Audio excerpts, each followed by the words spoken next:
സംസ്ഥാന നേതാക്കളിൽ പലരും എൻ്റെ വല്യപ്പയുമായി സുഹൃത്ത് ബന്ധമുണ്ടായിരുന്നു. അതിപ്പോഴും ഞങ്ങൾ വെച്ച് പുലർത്തുകയാണ്.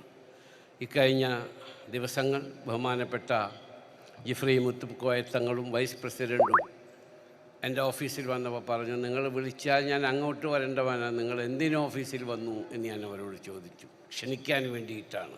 ഞാൻ പറഞ്ഞു, തീർച്ചയായും ഞാൻ വരും, നിങ്ങൾ പങ്കെടുക്കും, പക്ഷേ ദുആക്ക് വേണ്ടി മാത്രമാണ് ഞാൻ വരുന്നതെന്ന് അവരോട് പറയുകയുണ്ടായി. പണ്ഡിതന്മാരുമായുള്ള സംസർഗം, ഞാൻ ഈ അടുത്തിടെ ഈജിപ്തിൽ പോവുകയുണ്ടായി. അവിടെ ഒരു പണ്ഡിതനെ കണ്ടു. അദ്ദേഹം പറഞ്ഞു, എല്ലാ കാര്യങ്ങളും പരിശുദ്ധ ഖുർആനിൽ പറഞ്ഞിട്ടുണ്ട്. അങ്ങനെ ഒരു ബേക്കറിയിൽ അദ്ദേഹത്തെ കൊണ്ടുപോയി.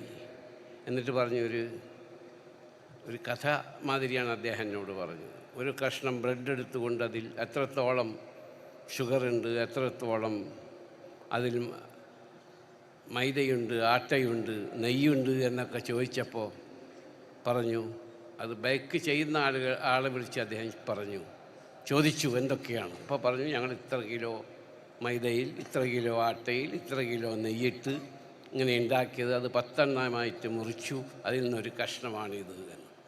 അപ്പോൾ അദ്ദേഹം പറഞ്ഞു, വസ്അലു അഹ്ല ദിക്രി ഇൻ കുൻതും ലാ തഅലമൂൻ. അറിവില്ലാത്ത കാര്യം അറിവുള്ളവരോട് ചോദിച്ച് മനസ്സിലാക്കുക. അത് പണ്ഡിതന്മാരുമായുള്ള സംസർഗത്തിലേ മനസ്സിലാവുള്ളൂ. ഞാൻ ഹംസക്കുട്ടി മുസ്ലിയാരാണ്.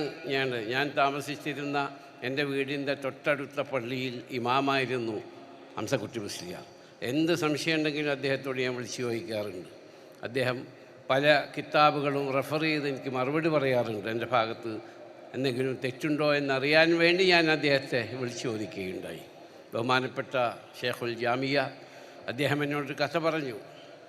അദ്ദേഹം പറഞ്ഞ കഥ, അബ്ബാസിയ ഭരണകാലത്ത് ഹാറൂൺ റഷീദ് ചക്രവർത്തിയുടെ അരികത്ത് ഒരു പണ്ഡിതൻ വന്നു. ആ പണ്ഡിതൻ ഇബ്ൻ സമ്മാക്ക്. ആ പണ്ഡിതൻ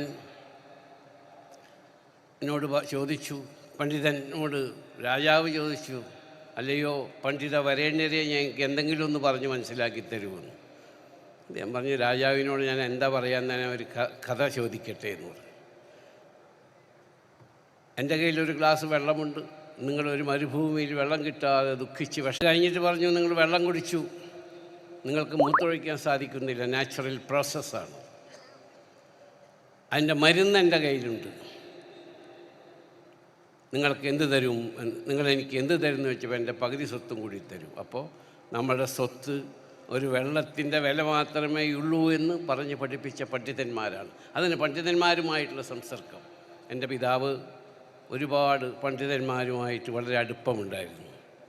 തൊഴിയൂർ മുഹമ്മദ് മുസ്ലിയാർ, അദ്ദേഹത്തെ കൂടെ ഉണ്ടായിരുന്ന ബാബു മുസ്ലിയാർ, ആ ബാബു മുസ്ലിയാരുടെ മകൻ ഫസലാണ് എൻ്റെ നൈൽ പോലെ ലോകത്തിൽ എല്ലായിടത്തും എൻ്റെ കൂടെ യാത്ര ചെയ്യുന്നത്, എൻ്റെ കൂടെ ഷാഹിദുള്ള പോലെ. അങ്ങനെ പണ്ഡിതന്മാരുമായുള്ള സംസർഗമാണ് നമ്മുടെ വിജയം എന്ന് വിശ്വസിക്കുന്നവനാകുന്നു ഞാൻ. ആയതുകൊണ്ട് ഈ സംസ്ഥയ്ക്ക് എന്താവശ്യം എപ്പോഴുണ്ടോ വിനീതനായ ഞാൻ സംസ്ഥ ഇവിടെ ഉണ്ടാകുമെന്ന് കൂടി പറഞ്ഞുകൊണ്ട്, ഇവിടെ ഇത് ഞങ്ങളുടെ പ്രൊജക്റ്റെന്നും പറഞ്ഞിട്ട് ബഹുമാനപ്പെട്ട ജിഫ്രി മുത്തുക്കോയ തങ്ങളെ ഈ പ്രൊജക്റ്റുകൾ മുഴുവൻ എനിക്ക് തന്നിട്ടുണ്ട്. ഞാൻ പറഞ്ഞില്ലെങ്കിൽ തങ്ങൾക്കൊരു വിഷമാവും അല്ലേ തങ്ങളെ? ഇൻഷാ അല്ലാഹ്. അപ്പോൾ ഇതിൽ മനോഹരമായൊരു പള്ളി 7.5 കോടി റുപ്യാണ് ഇപ്പോൾ കാണിച്ചിട്ടുള്ളത്. ഇൻഷാ അല്ലാഹ് ഈ പള്ളി തങ്ങളെ ഇനി കൂടിയാലും ശരി, ആ പള്ളി ഞാൻ പണിത് തരും ഇൻഷാ അല്ലാഹ്. അതുപോലെ ഇതിൽ വലിയ പ്രൊജക്റ്റുണ്ട്. ഞാൻ അവിടുത്തെ ഗവൺമെൻറ്റുമായി സംസാരിച്ച് അവരുടെ ഫണ്ടിൽ നിന്ന് സംസ്ഥയ്ക്ക് എന്ത് ചെയ്യാൻ സാധിക്കുമെന്ന് കൂടി ഇൻഷാ അല്ലാഹ് ഞാൻ പരിശ്രമിക്കുന്നതാണ്. ബഹുമാനപ്പെട്ട മുഖ്യമന്ത്രിക്കും എൻ്റെ മറ്റെല്ലാവർക്കും വേഗം പോകുന്നുകൊണ്ട് ബഹുമാനപ്പെട്ട പാണക്കാട് സയ്യിദ് സാദിഖ് അലി ശിഹാബ് തങ്ങളുടെ അദ്ദേഹം സംബന്ധിച്ചിട്ടാണ് ഞാൻ പ്രസംഗിക്കാമെന്ന് പറഞ്ഞത്. അദ്ദേഹം പറഞ്ഞതൊക്കെ കഴിഞ്ഞിട്ട് ഞാൻ പോകണുള്ളൂ എന്ന് പറഞ്ഞു. അങ്ങനെ പ്രതിപക്ഷ നേതാവുണ്ട്, എൻ്റെ സുഹൃത്ത് DK ശിവകുമാർ ഡെപ്യൂട്ടി ചീഫ് മിനിസ്റ്ററുണ്ട്. അവരെയൊക്കെ മറികടന്നുകൊണ്ട് എനിക്ക് പ്രസംഗിക്കാൻ അവസരം തന്ന സംസ്ഥയ്ക്ക് നന്ദി പറഞ്ഞുകൊണ്ട് ഞാൻ സംസ്ഥയോടൊപ്പം എപ്പോഴും ഉണ്ടാകുമെന്ന്. കാരണം സംസ്ഥ കേരള ജമിയത്തുൽ ഉലമയുടെ കീഴിലുള്ള സംസ്ഥ മതവിദ്യാഭ്യാസ ബോർഡിൻ്റെ കീഴിലുള്ള എൻ്റെ മരണപ്പെട്ടു പോയ പിതാവ് പ്രസിഡൻ്റായ നാട്ടിക ഷൗക്കത്തുൽ ഇസ്ലാം മദ്രസയിലാണ് ഞാൻ പഠിച്ചത്. അതാണ് ഈ മദ്രസ പഠിപ്പ് എന്ന് പറയുന്നത്. അപ്പോൾ എൻ്റെ നാട്ടിൽ നിന്ന് ഒരുപാട് ആളുകൾ ഖത്തീബ് അടക്കം ഇവിടെ വന്നിട്ടുണ്ട്. ഒരു ദിവസം ഖത്തീബ് ഇബ്നു സമ്മാക്കിൻ്റെ പേര് തെറ്റി പറഞ്ഞു. അപ്പോൾ ഞാൻ പറഞ്ഞു, ഖത്തീബെ നിങ്ങൾക്കൊരു തെറ്റ് പറ്റിയിട്ടുണ്ട്, എന്താണെന്ന് ചോദിച്ചു. അപ്പോൾ പറഞ്ഞത് ഇബ്നു സമ്മാക്ക് എന്നാണ് ആ പണ്ഡിതൻ്റെ പേര്, ഹാറൂൺ റഷീദ് രാജാവിൻ്റെ അടുത്ത് പോയതെന്ന്.